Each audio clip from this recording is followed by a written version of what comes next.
So first off, we actually have some news about our stadium, and we've signed a few players, and we've also got an update on the Champions League so far. We'll do that in the opening episode of the season as well. I am spoiling you today. This is just an intro, you better believe it. Jesus, that was bad. Yep, welcome to the series. So what is going on, guys? Welcome to today's episode. Before we get into the stadium news, we will recap our transfers. Now, the last few episodes really have been down on views, comments, etc. So if you are watching and enjoying the series, please make sure you do go down. Just say, I am watching. It'll boost my ego, but it also tells YouTube people are actually watching this, because YouTube has not been pushing the series due to the low amount of views, likes, etc. on the videos. So bit of support is welcome in these dire months. Sounds depressing. Right, let's recap the signings we have picked up. So the first one we have picked up for 130k is a central midfielder. We have sent him on loan to San Azulf for the season. Nadinga. He is from Burkina Faso. He has been capped by the nation as well already. Really good player. I think he does have a bit to develop. Now, the next signing for 1.6 million from Rosenborg, Underdal Lock 2. You know when you sign a player and his name basically indicates he's a backup? I don't know what it is, but I just can't see him in my first team. Hopefully he can convince me otherwise. The next player I have been keeping an eye on for over 12 months now, and we finally managed to secure him. Enes Dovjak, and I think he looks like a really talented striker long term. Maybe he's not going to pick up many goals in the first few seasons, but long term I do see a lot of potential there. So hopefully he develops into what I hope he can become for 2.5 million.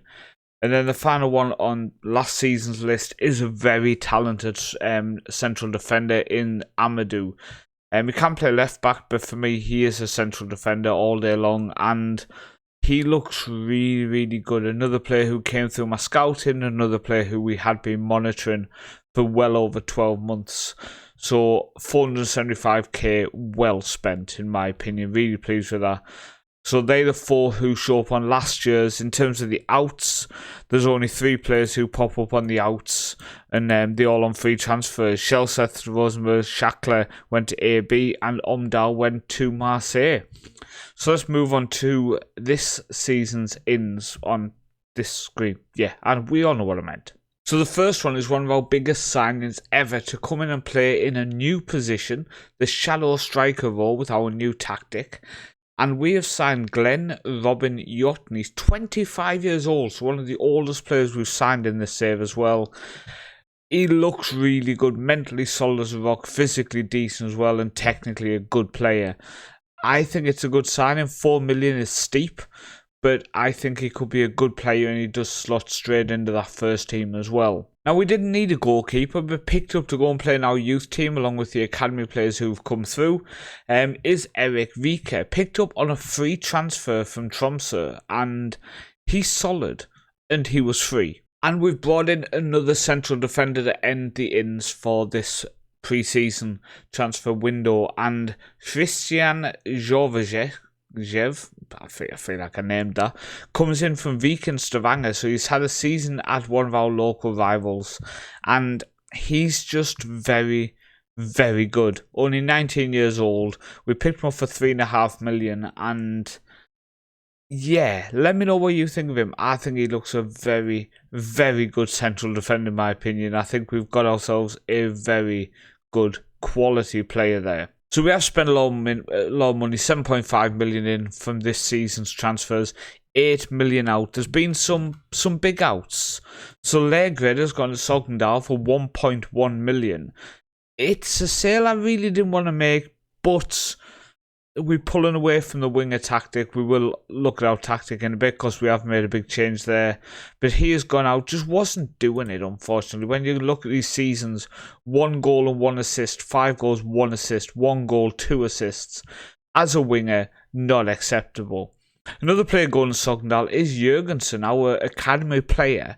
Wanted more football. I've decided to send him out on loan this season so he can get that first team football and hopefully keeps him happy. Shitrit, our Israeli striker, has gone on loan to Chelsea. Lorentz has gone to Calgary. I really did try to sell him to a club within Norway, but we couldn't do it. So he's gone for 1.2 million to Calgary.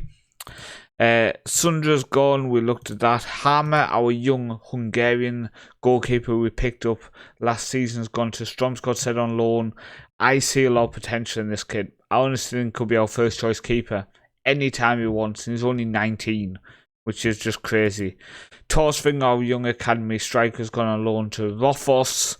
Hegseth, we lost for 5 million. Now we do have 50% next sale in there, but 5 million is not a lot for him. Really disappointed to lose him for that, but the 50% next sale does cushion the blow a little bit.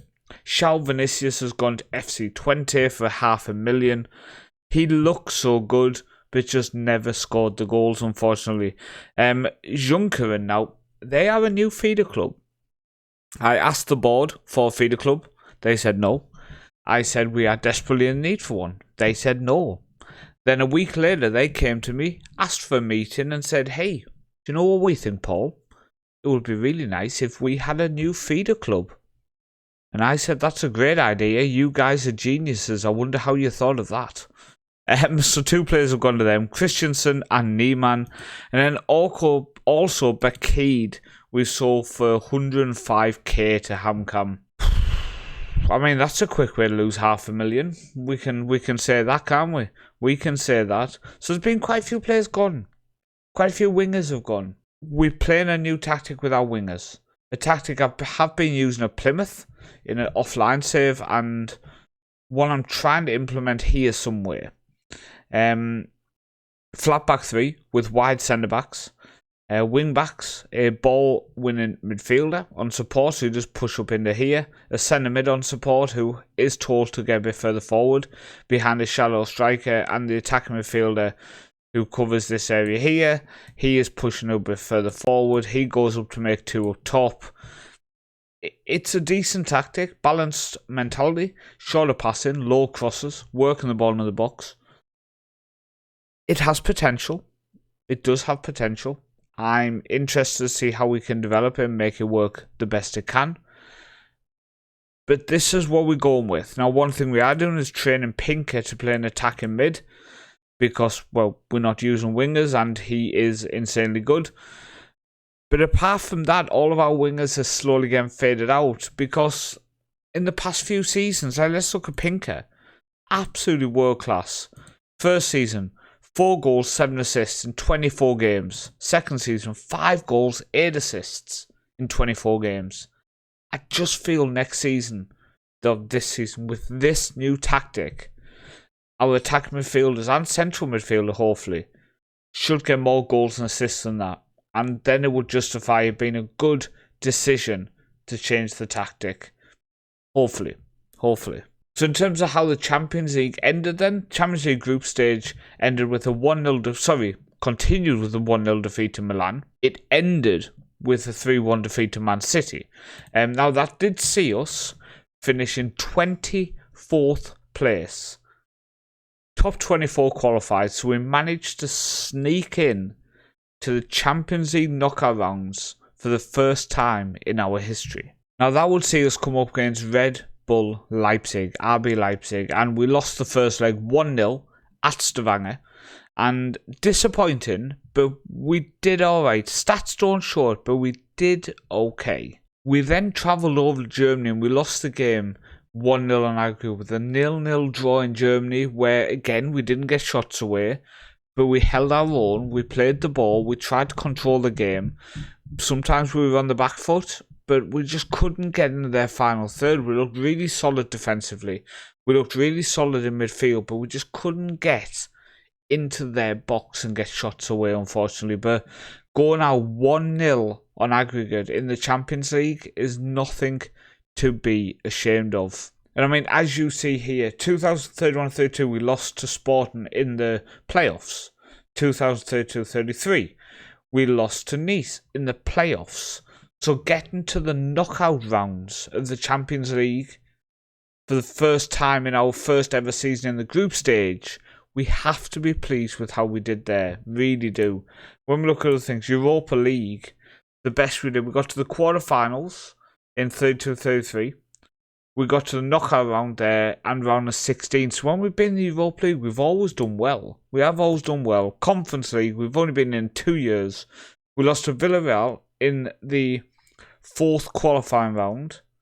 Then 2 years after that, we got to the final, losing to Lazio. So we've had success in Europe. We really have, and it is something to be proud of. But I know what you're waiting for. You want to see what has happened with this stadium.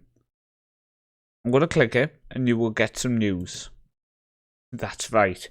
We are moving in to a new 8,062. Now, I can confirm it's an all-seater stadium. The depressing thing is it's called the Egerson's IK Stadium. But we can't get what we want. We're moving in before the start of next season. So absolutely insane. Really, really pleased with it. Financially, you can see here we didn't take a loan out for it. It's all been paid for. We got a grant, etc. and some other stuff. So going into the season, we still have 27 million in the bank. We have a 12 million transfer budget remaining. And we still have over 200k on the wage budget available. So maybe in the summer, we'll look to strengthen. What do you think? Where do you think we need to strengthen? So the final thing to look at going into the new season is our youth intake, which happens in March. So it does happen just before the start of the season. And obviously now we're not going to be using wingers. The best player is a winger in John Marley. And he does look really talented, but he also does look like he could retrain as an attacking mid. So I'm not overly stressed with that in terms of his position. We do have another goalkeeper came through, Paul Brandon. Looks okay, definitely has potential to develop.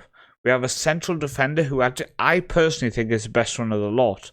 Natural fitness is an issue, but apart from that, he does look really, really solid. Very talented central defender there. We have another central defender here who mentally isn't as good. Physically is actually better. Technically not quite as good. And then you have a striker here, for example, in Croc, who is decent, but he can't finish. Apart from that, not a bad looking player. So as we enter this 2034 season, the board are predicting that we come in 4th place with 7-1 odds. Bird Glimt are top with 5-2. Molde are 4-1. Odds are 13-2. Then behind us are Valerenga at 9-1. Viken Stavanger at 12-1. Rosenborg 16s. And then it's all the way down to 33-1 for Stabæk and Ålesund, who are the reigning champions.